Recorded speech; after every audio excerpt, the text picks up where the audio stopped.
বৃষ্টির জন্য ৩-৪টে দিন আমার এদিকে খুব একটা বেশি খেয়াল করা হয়নি। তবে আজ সকাল সকাল এই যে দেখছো পদ্মের কুঁড়িটা দেখা মাত্রই মনটা এত খুশিতে ভরে গেল যে তোমাদেরকে কি বলে বোঝাবো আমি। তাই ভাবলাম এই সুন্দর মুহূর্তটাকে তোমাদের সঙ্গেও একটু শেয়ার করি।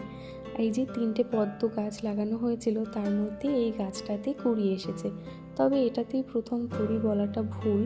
এখানে দেখো এই পাশে এই বড় গাছটাতে এই যে মরা শুকনো ডালটা দেখতে পাচ্ছ, এটাতে কিন্তু সবার প্রথমে একটা কুঁড়ি এসেছিল। তবে অবশ্য হয়তো বৃষ্টির জন্য সেটা নষ্ট হয়ে গেছে। আর এখানে দেখো আমাদের কাঠগোলাপ গাছটাও কেটে দেওয়া হয়েছিল, এখন সে খুব সুন্দরভাবে বেড়ে উঠছে। প্রায় কয়েক বছর পর আমি কিন্তু এই লুচি গাছগুলো দেখলাম।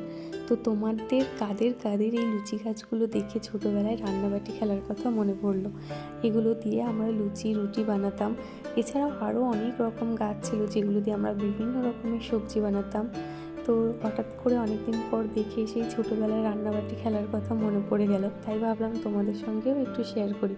তো তোমরা কারা কারাও এই পাতা দিয়ে লুচি বা লুটি বানাতে আমাকে অবশ্যই জানিও। আমাদের এই পেয়ারা গাছটা ঝড়ে পড়ে গেছিল, আর তারপরে এই গাছটাকে দেখতে পাচ্ছ ছোট করে কেটে দেওয়া হয়েছিল। কিন্তু কিছুদিনের মধ্যেই দেখো এই যে পুরো সবুজ কচি পাতায় গাছটা পুরো ভরে উঠেছে।